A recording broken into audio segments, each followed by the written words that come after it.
welcome to a very special Major Wrestling Figure podcast. Our guest today, Darren Rovell. Now, Darren, listen, let's cut to the chase. You are the guy about sports cards, about betting. I'm not a sports card guy. I follow it because of the wrestling cards, but I've been following your social media for months, just your insight and what you've been posting. Tell us, for the fans who don't know, give us a quick elevator pitch, if you will, of just who you are and why you're the guy that we should be talking to about these cards. So I cover the business of sports, did it for 12 and a half years at ESPN, 6 years at CNBC. Now I'm at the Action Network, which is a sports betting media site. And when you're talking about betting, you're talking about crypto, right? Because like these days, like if you want to bet on a game and it'll be over. But if you want to wake up and lose $8,000 to $10,000 to $20,000 and be like, oh my God, while I was sleeping, I lost money on crypto. That's betting. Sports cards is betting.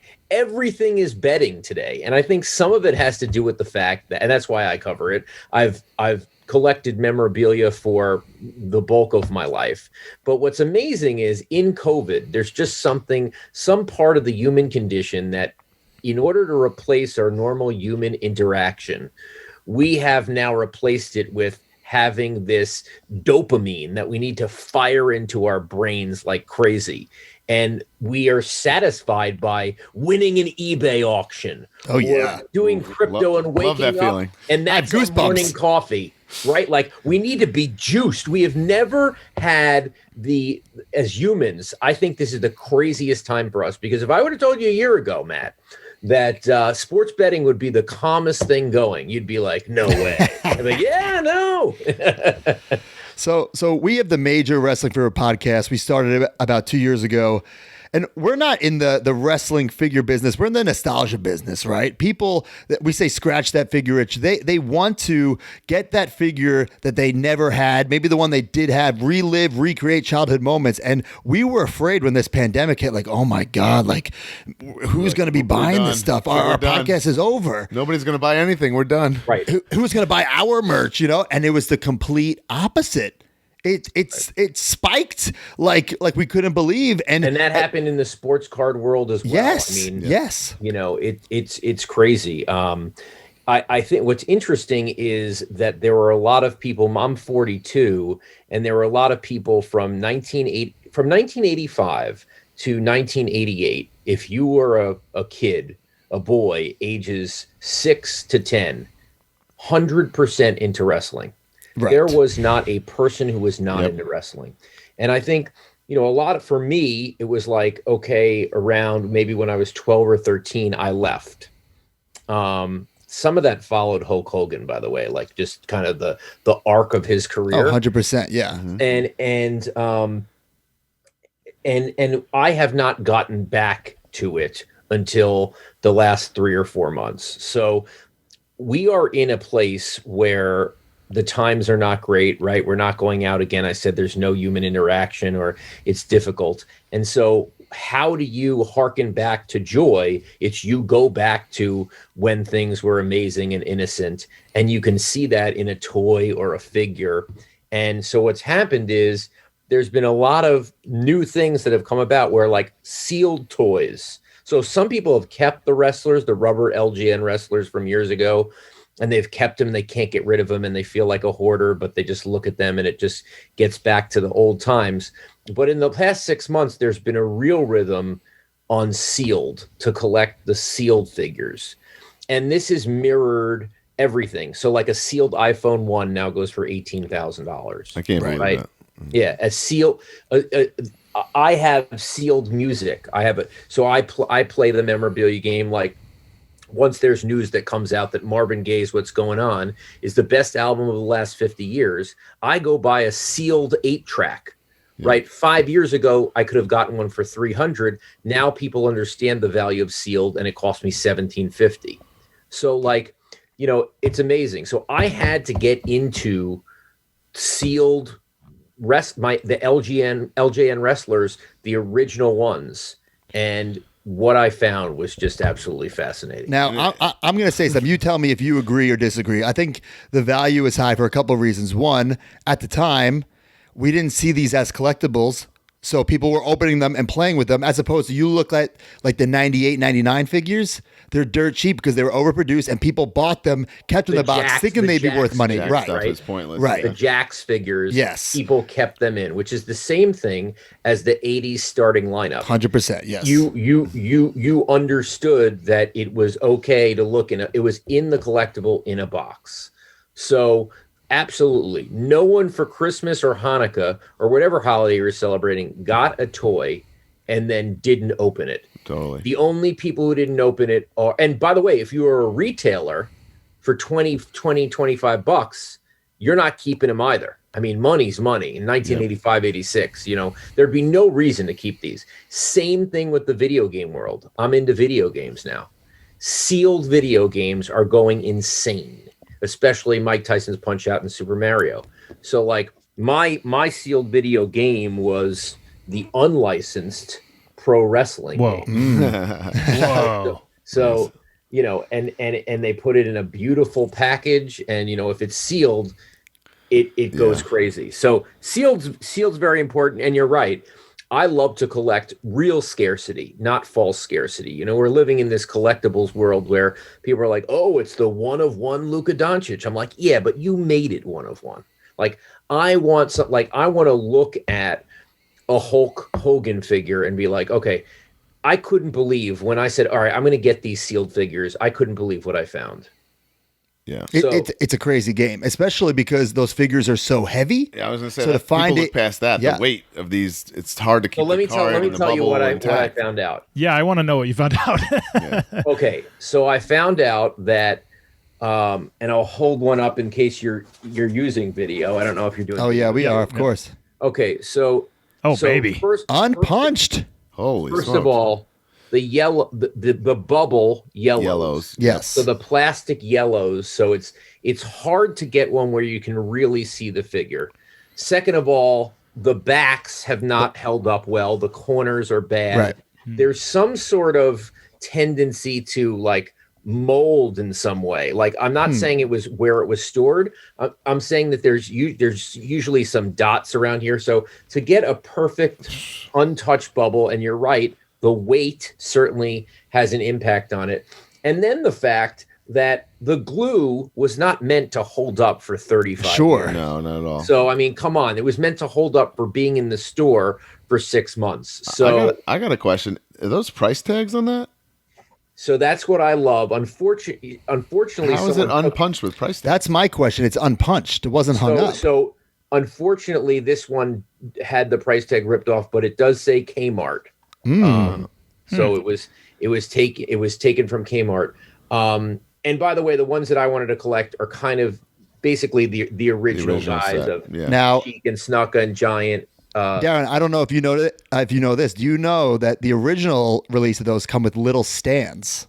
Oh, really? And it's even harder to get. There's like a Yeah, so gray those stand 5 behind the come with a guy little there. base stand. Yeah. So that's not mine. That's not the world that I know. And Oh, then yeah, I got the Jesse. The Jesse Ventura is just like, I mean, come on. I mean, That's great. Now, the LJNs, it was such a weird time because they were in so many factories and mass producing these so much that, for instance, there's like different Jesse Venturas with like a brown mustache, a blonde mustache. The shades are just it's crazy. Like, I think you know what, Matt, I needed to collect the ones that I remembered. So 100%. I did not remember the Hulk in a like red. There was a Hulk in a white shirt. I'm like, Yeah, so those were later never even released. saw that. Those were just in Canada. Yeah. So the Black Series, LJN loses the license, and then it goes to Grand Toys for about a year or so, and it's just in Canada. And those figures, I'm a kid at that. So I was born in 1985. So in 1989, when LJN is going down the tubes, I have no idea I'm missing Haku and Warlord. It's not until I go to a comic book store. So great. That's the best part. Isn't it? Oh, of course, yeah. That's what's so awesome. And so like, as cards are going crazy and you have all this real scarcity, I am really starting to look into, give me real scarcity, so I then build this ridiculous ticket collection. And I found this is the same principles. There were 90,000 people in the Pontiac Superdome for WrestleMania 3 how the hell is there only been 5 tickets that have surfaced on eBay in 5 years. Wow. Did people really? So like, and you have you have to pay the prices for the wrestlers for a good sealed Hogan. Right now I paid $1,300 for that. Oof. I think that's just the beginning. I agree. Yeah. I'm used to getting into sealed early. What's your like intentions with those? To grade them or to definitely grade? What do you got there, Matt? So this I have. We say let them breathe on the show. I buy things, as a fan, I'm buying them to collect them, display them in my room. But someone like the Macho Man, I bought a couple years ago, and I bought this for $400, and that was expensive a couple years ago. This is in pretty damn good shape. That's at least that in that condition. That's at least $1,000. Yeah, so it's just unbelievable the value of these things in just a couple of months, a year or so. Like last year, before the pandemic, I met up with someone for the Hasbro collection, the early '90s. I bought the whole set at once for like $10,000, and it wasn't a steal, but I didn't get ripped off, and I was like, I'll just do it to have it all in one shot. Figures is that? It's like 95-ish or so. And again, I have them all out of the package mint, but I wanted them nice in the package. Now, I'm telling you, from someone who, you got to realize you're a first ground floor adopter. That is an unreal deal. Oh, and now it is. Now it's like, oh my God, I can't believe I only bought it for $10K. Yeah. Right. And the guy who sold it's probably kicking himself. But it just, if you see what's going on, I mean, just from this, again, let's just talk in general about the scarcity. I was the guy behind the Dwayne Johnson Bumblebee Tuna card. I'm sitting there in June and I'm looking at, well, what cards can I buy for cheap that just have real scarcity? And I'm thinking, okay, well, Dwayne Johnson played on the 1994 Miami team. They gave out 20,000 sheets. He's not really the Rock, until 2000. So you have a gap of 6 years. Meanwhile, Ray Lewis and Warren Sapp are in that set. People are ripping those out. But when you rip those out, you're not keeping the rest of the sheet. You're throwing it out. So I'm thinking to myself, God, by 2002, 2003, when he's really the Rock, and then when he's a movie star, 2006, 7, there can't be a lot. And I'm looking at the population reports. And so I bought one in a PSA 9 out of 10, for $720. And by the time people realize it, I sold it for $16,000 last week. Crazy. It's like, I mean, anytime people are like, "Oh, it's going to go up more," and I'm like, "No. I think 30x is not too piggish." I'll take 30x. Right. But that's what it's about. The tickets, the WrestleMania, the WrestleMania ticket, which I anytime I can find something that has crazy, potential real scarcity. So like, the one-page program from WrestleMania. That's cool. Oh my God. Right. I mean, it's cool as hell. And that's really cool. And I mean, there can't be 100 of these. Right. There can't be. Yeah. What do you do to like prove to not prove, but like what are some of your steps when you're doing the detective work to like figure out the scarcity of something? So one is just you really have to be careful. So for WrestleMania 3, for example, that's when you first started. I teach myself things, right? Right. So like I bought something. I can't say what it is yet because I'm not announcing it, but I bought something for $127,000 last week. And the detective work that I did to make sure that it was what they said it was is like if you're going to spend $127,000. Yeah, right. Okay? And I mean, lock, stock, and it was at a smaller auction, and it's an item that will sell for 2 or 3 million within 2 or 3 years. It was just stuck in the wrong. What I do is I find things in the wrong auction houses, or the description isn't good enough. I arbitrage people's inexperience. Mm-hmm. But like, so for WrestleMania 3, that's when you started to have the closed captioning, and people the pay-per-views where people would go to different, like the Nassau Coliseum and stuff like that. You just got to be careful. Some guy said to me, you just said it was the hardest ticket. I just bought WrestleMania 3. And I'm like, no, that says CCTV Nassau Coliseum. It's you watching what was happening in the Silver Dome. And he's like, oh man. So I think you just have to be really careful, know the details, know what it looks like, which is extremely hard. I own a ticket where there's only been one that has surfaced from 1921. And it's like, it's a little bit harder, but this is the game. This is what's fun. I like the chase as much as getting the item. Do you think so? Matt and I have kind of come up with this theory over the years that like more of this stuff exists. It's just like diehard collectors are just kind of keeping it close to the chest. I think more has been thrown out than you imagine. Like more has been, I think about Michael Jordan rookie cards, and now I had a PSA 1, so 1 out of 10, total garbage. Oh had my like God. three pinholes in it, right? I think about all the people that were like, once grading started, man, this is garbage. I missed it. I can't believe there's a stain on it. The cheapest Jordan, like a piece of garbage that was dipped in a toilet, is selling for $4,500. I think people threw them out, right? Because they were like, I missed it.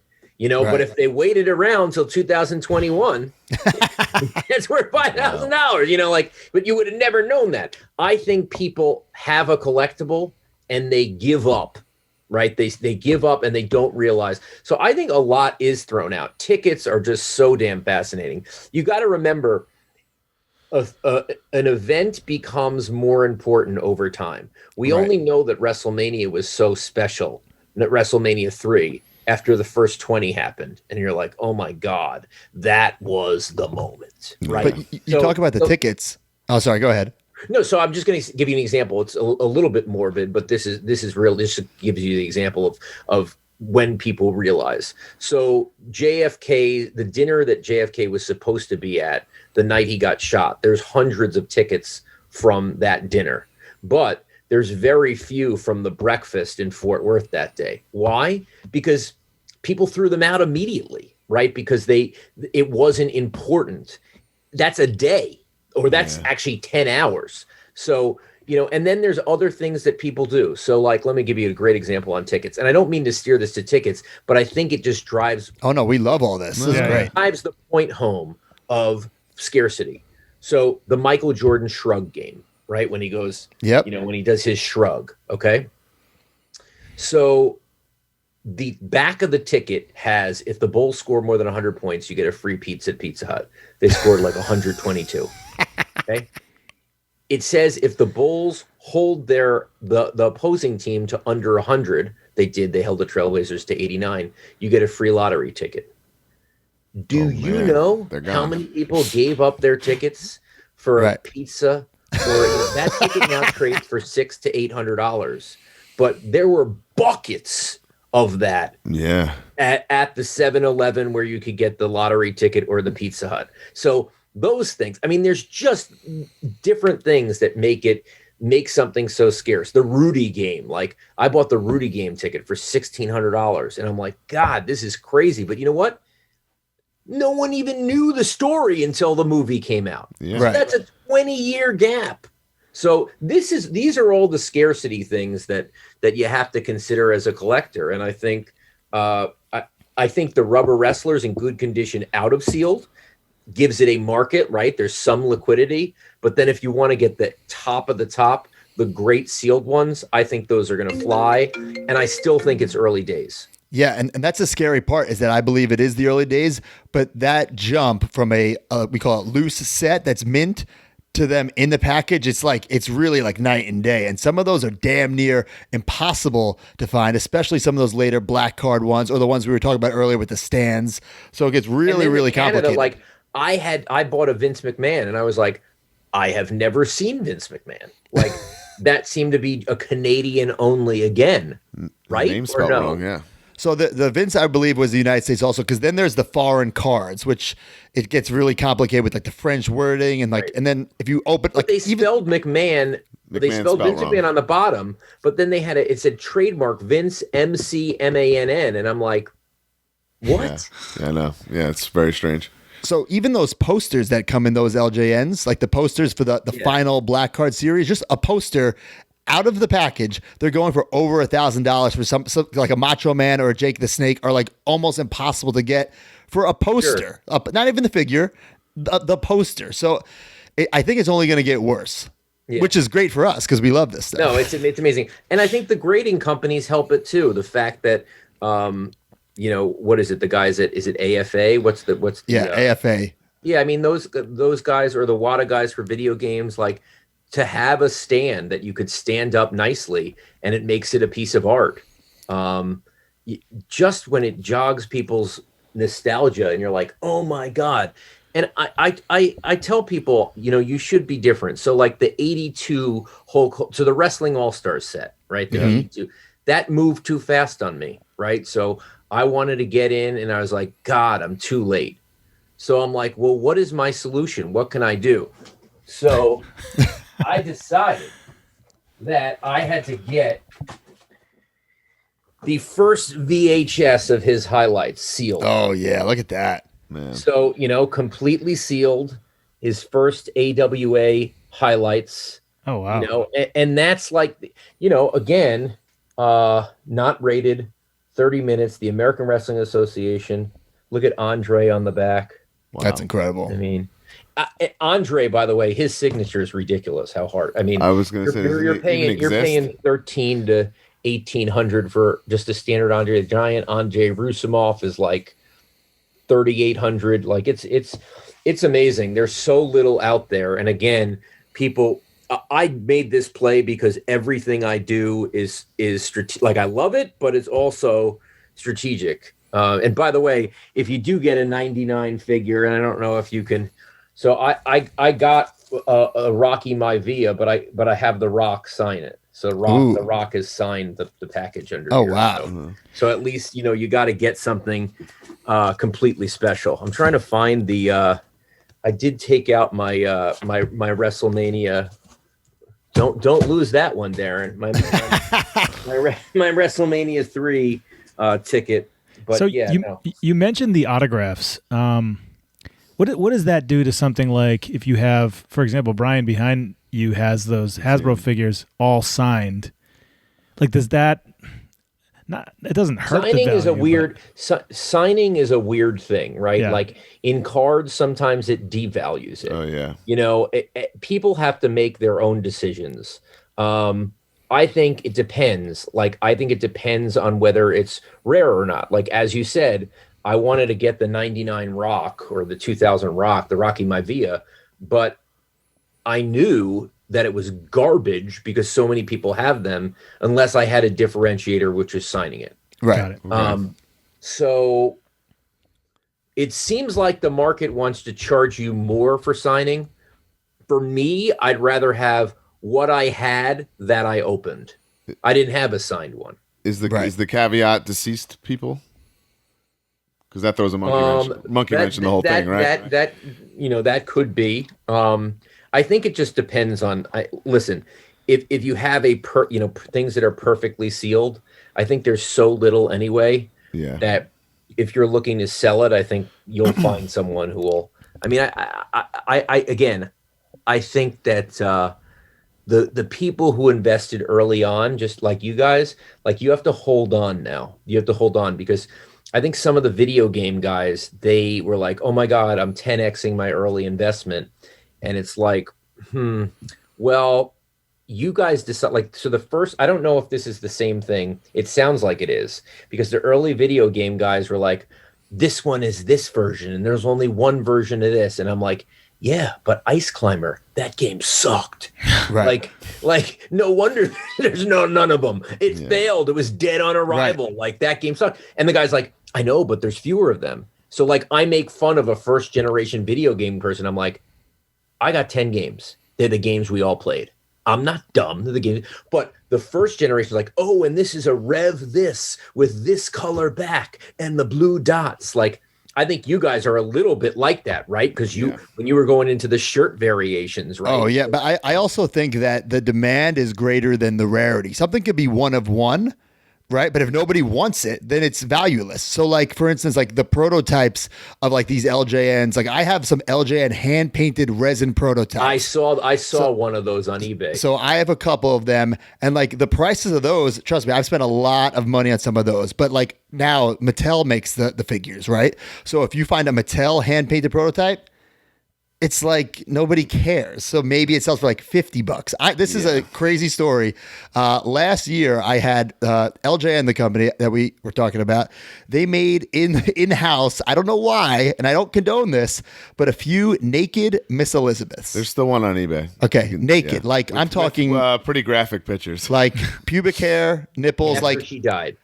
I was not No. This is made in the 80s. Like made in the 80s. Yeah. So I collect these prototypes. This was presented to me. I got it with a bunch of other ones, and like I wasn't necessarily proud of it because it's weird, right? Let's be honest, it's weird. So I had it on display. But you focused on the rarity, probably. Right, but let's okay. So we do all this stuff on YouTube, Twitter, whatever. We did a YouTube video, the history of the LJN figures. I'll send you the link. You might enjoy it. And cheap plug for our YouTube channel. And we showed the Elizabeth, and we even like blurred it out, right? Because we didn't want to show it. I got contacted. You got hammered. I got hammered, right?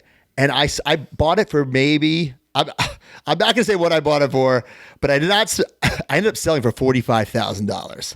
Okay, so maybe I bought it 4,000, 5,000, like very low. And like, how could you turn that down? It's like, that's the gamble right there, right? Because could I hold it and maybe get more? I don't know. Or I can make thousands and thousands of dollars. That's what I think is the gamble and the thrill and the addiction that we all love. So you hit on something, which is that you were able to tell the story. I'm never scared about spending, $50, $100, $150,000 if I have the story. Right. I will never lose. I'm a storyteller, right? You're a storyteller.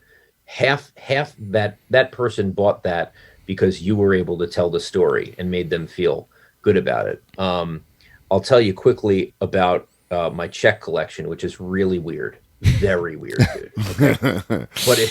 But it's worth 10x of what I bought it. So I go to this card show 5 years ago, and the guy hands me a stack of checks.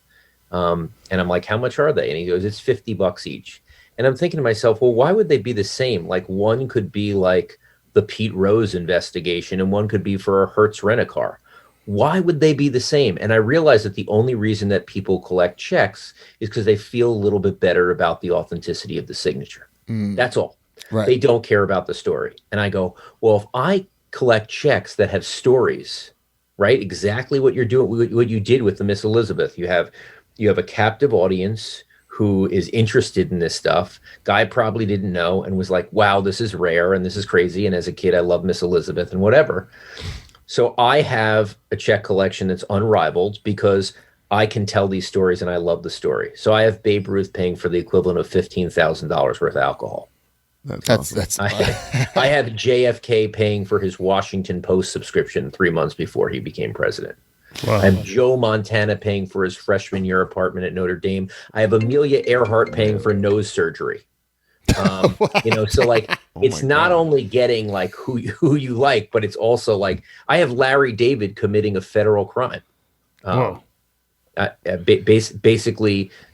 So Jay Leno paid Larry Charles, who is Larry David's best friend, $10 for comedy material in 1978. And on the back of the check, Larry David endorses it. You can't endorse a check that's not written out to you. That's a crime. And I'm thinking to myself, oh my God, this is the greatest. This is like a Curb Your Enthusiasm episode. Yeah. Larry's like, my name's Larry, your name's Larry. I go to the bank. No, and just, I'll trick the banker. I know the banker, so anyway, the story is so important. And I think you were able to tell the story. And I think that's why you have confidence when you buy stuff, that you have a love for the story and there's something great. Yeah, I think, what's your opinion on some people? I think us included, we love this so much that I feel like we're creating, I hate to use the word fake markets because you look at the eBay sold listings, they're not fake, people are paying. But for instance, there's this, I don't know if are you familiar with the WWF trivia game, the Cardinal trivia game? Okay, absolutely. With that rock card? Right, because so when the Dwayne Johnson Bumblebee became too much, people said, oh, the 1997 Rocky Maivia is what you need to collect. Yeah, because now people are starting to think, okay, there's this company, Just Toys, they made wrestling figures, and there's a Rocky Maivia Bendham, and on the back of it, it's like a little punch-out card. So now that Rocky Maivia, but this is happening everywhere in cards. It's unbelievable. People looking for angles. Right. So I had to make the call about 6 months ago.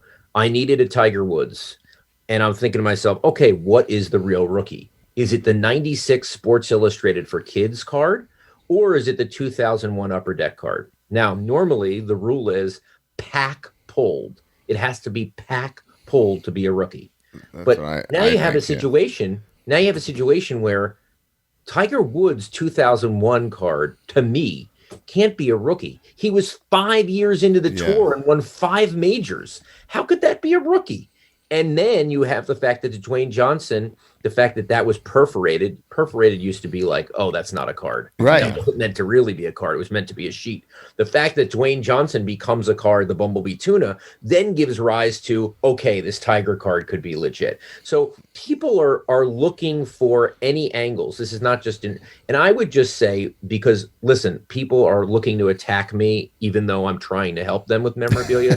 The only thing I'm very clear about is full disclosure. Sure. I will always tell you that I have X number of these cards. I've invested in it. I believe in it. And I usually don't have 20. So I go get one rock card. I say I have one rock card. One guy got 10 and he made the fortune, not me. So I would just say they're not fake markets. They're real markets. And as long as you guys disclose what your interests are and what you have, I think there's nothing wrong with it. This is mirroring every single place. People are going to find anything. I bought Christopher Walken was a child actor. There's a 1953 card of a 7-year-old Christopher Walken. Again, someone will be like, that's weird, that's kiddie porn, whatever it is, right? But again, you walk the line with the Miss Elizabeth. So, and you look at the population reports of these things. Now, the Cardinal trivia, when you're getting into trivia games, that by the way, that is probably more prevalent out there. People have tons of those sets. Right. And You not said a traditional, that. not even the traditional size of a trading card. Like, I just couldn't believe it blew up the way it did. But there are actually European trivia sets often have been the rookies of some of these guys. A sticker. Listen, I used to diss a sticker. I used to kill a sticker, right? Not a card, not a card, not a card. Then you have the Mike Tyson situation. His next card is like 7 years away from his 1985 Panini sticker. Wow. And there's a 1985 Italian Panini sticker, of which there's only 45 that have been graded. And then there's 86 US. And that creates something. So I settled on, okay, I'm going to have to buy the 85 Italian Panini sticker. So, but again, previously to this year, not legitimate. It used to be that magazine cutouts were completely not legitimate. And then this 1958 Pele magazine cutout, PSA goes and grades it.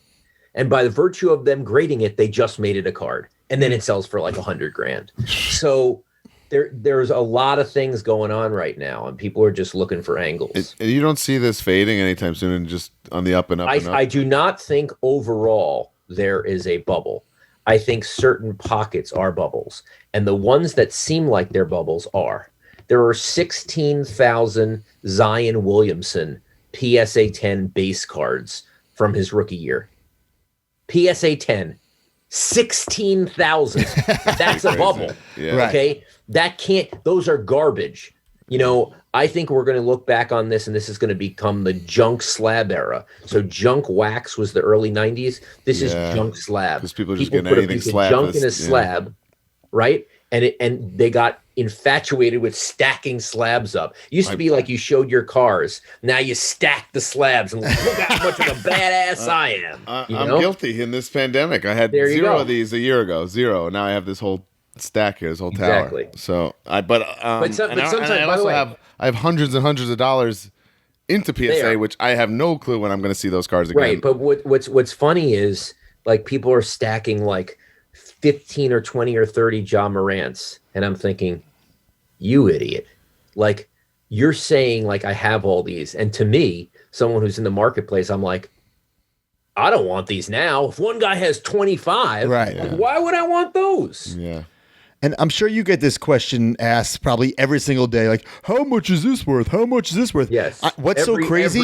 Every day. What's crazy? I can't even answer the question when people ask us because the market is different literally like every week, it seems. You got eBay sold listings, that's it. I don't care what some price guide says. So it is eBay consummated listings and 130 point or whatever for buy it now offers. eBay is probably going to fix that soon, but And when you're talking about figures, sometimes or rare cards, sometimes it's too far between that you don't know. I mean, and then you tell someone it's between 2,000 and 10,000, they're like, "Come on, man!" And I'm like, "No, that's what it is. Like that's what it is." So the problem with what's going on now is people. You have to know when to take your profits. Right. So I have That's a weird hard to tell, though, man. I had a weird situation last night, and I don't know if I can ever sell it. I was really close with Kobe, so I have some ridiculously unique things. But I do have 2 signed tickets from his final game, and there's only 18 of them according to PSA, and I have 2. One of them last night went for 41,000. Wow. And I think that was like a moment in the ticketing game where people were like, whoa, this makes sense. There's only 18 signed ones, like an awakening. But it's like, how do you know, like, to take money off the table? It's like, there are people who think this is going to go up forever. It's not. Right. But I will tell you that the sealed wrestlers is in its early stages. I don't think we're close. I don't think about wrestling cards in general, because I feel like they're behind sports so the 82 cards for sure. listen, the 82 All-Stars, all the big money is into that, and they've pumped and pumped and pumped. I mean, like a Hulk sold for like a 10, sold for like 35,000 or something, and I'm like, I can get Hulk to sign a 10 that I can buy for 9,000 for 100. Like that doesn't make any sense. Yeah. So there's been a lot of pumping, I think, and it depends. You always have to look around and say who is in this market. If it's like the Gary V's and all his guys, like you could say the market's saturated. You know that everyone who knows of a market is in this. And then I would always say, know who's in your market, right? Like I said to my friend who's very wealthy but has a lot of Luka Doncic Prism cards. I said, you're not going to be able to keep those for long. And he said, why? I've got all the money in the world. I can hold them forever. I go, yeah, but your problem is that the people who are collecting those are 20 to 25-year-olds. The more over-indexed Luka Doncic 20 to 25-year-olds, and they don't have liquid cash. So as soon as this market goes down, that's the first thing that they sell. And you become subject to that, right? So you actually have to know. I always tell people, and sometimes it's a guess, sometimes it's anecdotal stories. You actually have to know who's collecting what you're collecting. Interesting. Crazy to think about, right? I mean, right. And because once, for instance, let's say we're going to talk wrestling figures for like instance, this Hasbro 1-2-3 kid figure, the run was cut short because the company lost its license. So I'm just going to make up this number. Earlier this year, it sold for like $800. Oh my God! So someone's like, "Oh, I have it," and they put it up. It sells for $900. Oh, I have it. It sells for $1,000. But then so many people put it up at once, and the value starts to drop. But it's still not. It's not worth it. At like whatever it was, 1,500 for a couple, and then finally started going down. Yeah. So like some of the things I'm in, there just can't be right. Like that's the thing. Like if you're into some markets where there just can't be. I'm trying to think of other. I mean, I'm in Black History. I love Black History stuff. It is so undervalued. I have a poster to go get on a bus to the I Have a Dream speech. Oh, wow. Wow. That's cool. How many could there be? Right. 30? Right? Yeah. So it's like, it's that, so I would say when you go into those markets, figure out, how much will come to light. It seems like there were a bunch of them, and obviously people go and cash out.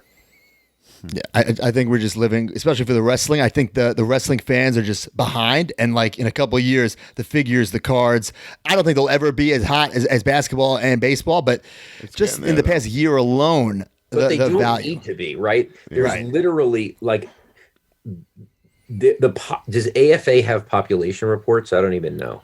So we have a hard time believing in AFA because they don't have the reputation we don't think that PSA has.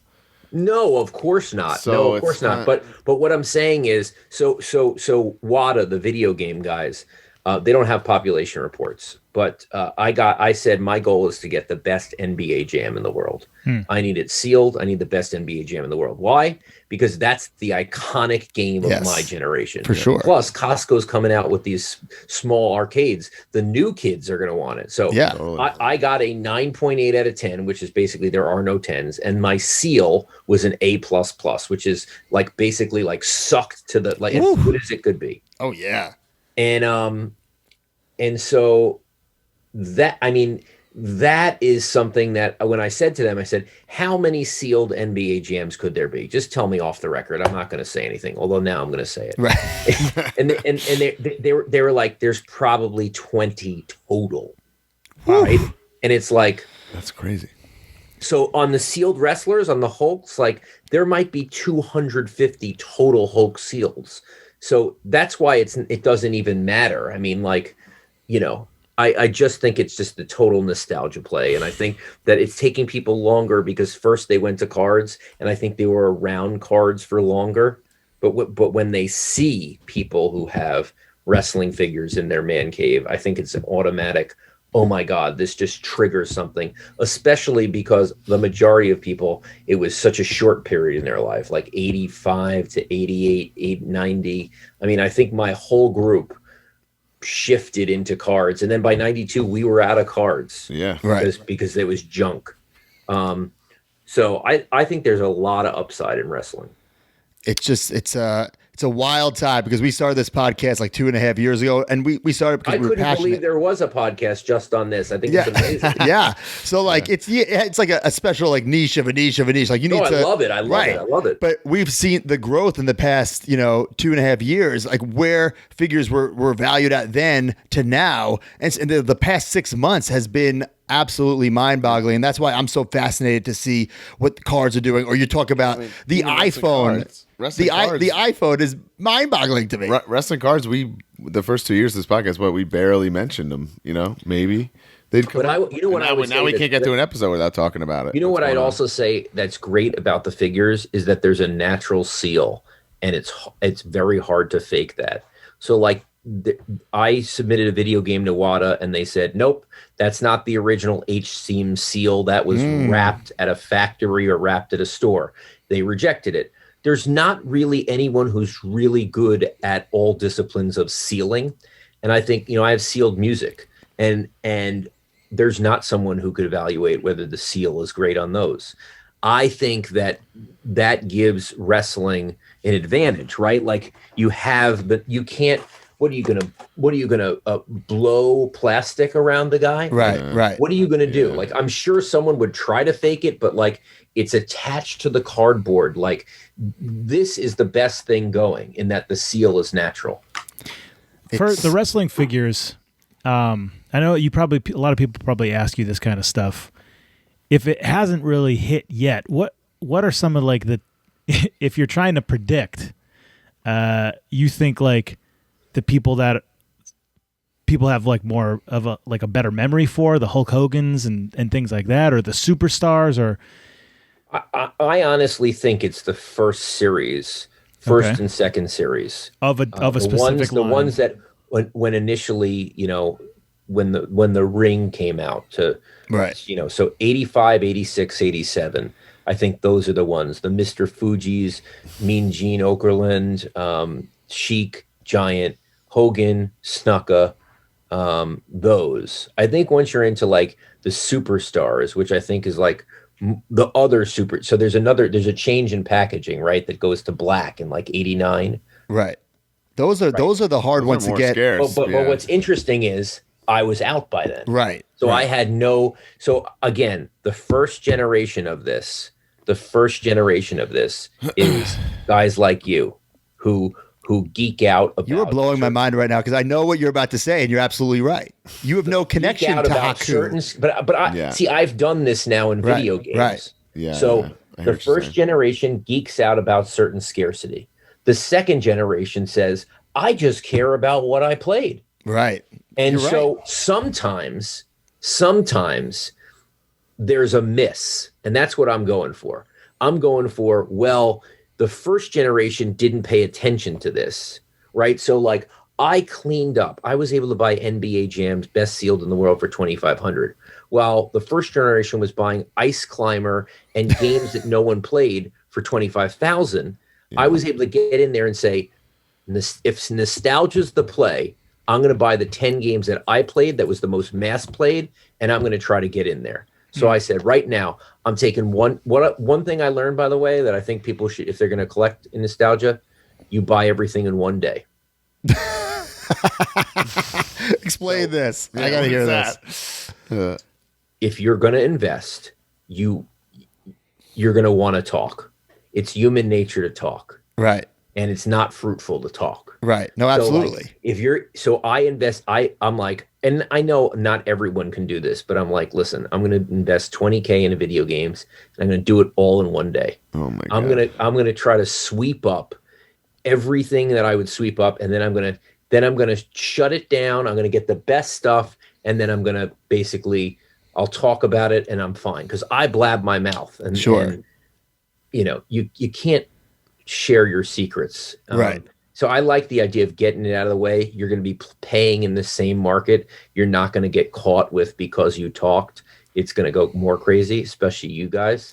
And we've done that inadvertently many times, where we're talking about a particular line that we like. If we're burying, there was one in the late 90s, this line that had to do, they were called Stomp, and you put like weapons and guns on them, and they're absolute garbage. And because we would talk about how bad they were, it since has like, and we're talking spike the value like from like $5 to $30. We're not talking big money spike, here, though. but still spike. And it's just, we're like, ooh, maybe like if we like something, we should kind of just shut our mouths for a little bit. Right. Well, or just jump in on it. Right. Wait, you get it all. The ECW figures for the past 20 years, you could find any of them for $10 a pop. And we talked about them so much, how much like we loved them as a kid. You can't find one for less than $40-$50 now. And the rare ones, forget about it. Hundreds of Now, I would say there's one thing that is a barrier to toys, and that is space. People, a lot of people say, well, why are the cards with the jerseys on it worth more than the jerseys themselves? And it's a handheld thing. Yeah. Right. And, once you get a wrestling toy, you got to like hold it with two hands. It's hard to store. You got to keep the bubble nice. You have to have storage. And I think toys by its nature are kind of constricted a little bit in their growth because of the size of what they take up. And that's always going to be the case. Absolutely. I wanted to buy the ring sealed for $1,500 on eBay. I couldn't do it because I can't have the space. And the wife is going to notice. You'll come over to my house. I have a toy room, an office which has more toys, and then a garage, which is basically a storage unit because it takes up way too much room. Teach her about the clean sweep, man. Yeah. Yeah. You got to get the packages in the house before she sees. Oh, it's so great. I got that's the only reason I got the ring. Not that anyone's going to steal anything in my house, but because I need to see the guy walking up so I can clear her out to get. Now it's fine when they're small, but like when I got a computer from Houston Command Control, NASA, from 1970. That's 75 pounds and like this big, because I thought it was just cool. That was a struggle to get to my office. Now, one last question for you. This has been literally like a light bulb went off when you were talking about getting the guys that people are nostalgia with. Because I'm thinking, no, what's he talking about? Warlord's worth more. But you're right, because people come in, they don't care about Warlord. They want Hogan. They want Macho Man. They want Piper. Guys that, like you said, first generation. By the way, passed the on. chance that you didn't open those guys is even better. The chances that you didn't open, that you did open them. Right. So to me, that makes it even greater. So I guess my question would be this: a lot of this stuff we all, we're passionate about certain things. We buy certain things as investments. You clearly do. Is there anything that you're buying right now that like you're buying for yourself, like for nostalgic reasons, or is it everything has like that flip at the end of the day? So everything needs to be potentially flippable. That's my whole collection, and I do it based on anniversaries because that gives me a natural talking point. So like I have the ticket to Jesse Owens becoming the fastest man in the world in front of Hitler, the best graded ticket from the 1936 Olympics. Like that's like, but I have noted in my collection guide that that on August 3rd, 2021 is the 85th anniversary. So I'll back into that, and that will be my key moment where I might be able to sell it. Wow. You know, so I have everything noted, and it's very strategic. This piece that I bought for 127,000, I know the week I'm going to sell it 2 years from now. I love this. This is like, I mean, really cool, I bought a New York Times signed by the 3 Apollo 11 astronauts for 28,000. And my wife was like, what are you doing? It's a newspaper. Yeah. And it was a year and a half away from the 50th anniversary. I waited to the 50th anniversary. I waited to the week of, and I, 2.5 times my money in a year and a half. So like everything is strategic. There's very little that I would not sell. I probably have one item I would not sell. Do you want to see it? Yeah, I don't know sure. if you're doing the visual or not. Yeah. Hell yeah. this is great. So the one item I would not sell is this.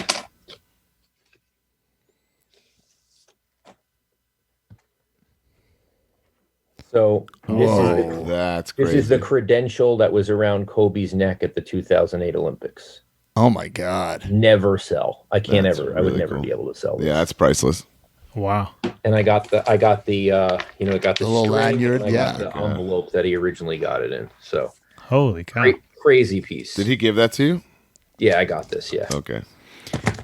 Wow. Well, Darren, I got my dream baseball card, this Mike Piazza rookie for 80 bucks. Oh, that's pretty cool. 80 Gem Mint 10, 80 bucks about probably exactly a year ago, and now it's Are already you a at, like, Piazza guy? He's my favorite player growing up. Yeah, big. Okay, big Mets so fan. so when we end this podcast, going to tell you what's on eBay right now to get it. You can get it. Seriously, boy. there's something on eBay you need to buy. It's Okay. cheap. Oh, okay. Cool. I DM me on Twitter. I followed you.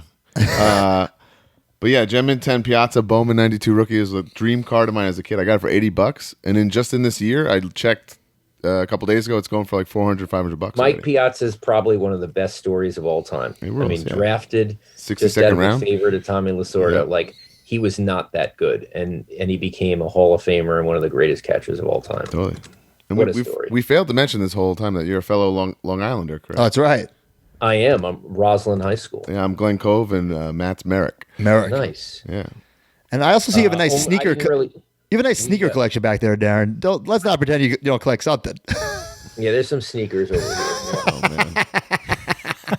Yeah, That I can't get These are into. the top 65. It rotates in and out. Oh my God. I can't. We got about 500 in various places. Woo! Sneaker collections, I just can't understand. But actually, I don't let people dictate what I like. Like I collect any sneaker that has a food theme.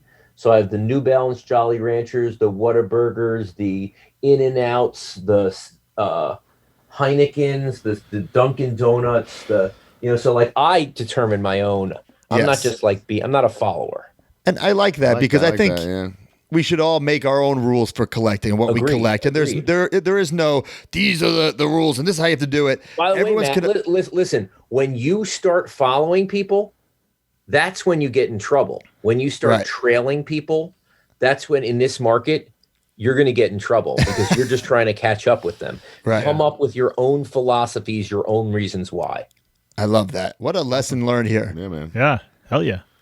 Darren, our fans are going to love this. This is we've been the cards and the collecting and the I kind of don't want to release this. I just wanted this to be private information for us, and we. This might be a major pod exclusive for just us. But it was a lot of fun, and make sure you follow him on social media. He has tons of just riveting, mind-blowing stuff, and so many things we picked up on this interview. So thank you very much, Darren. Thanks, guys. Great time, dude.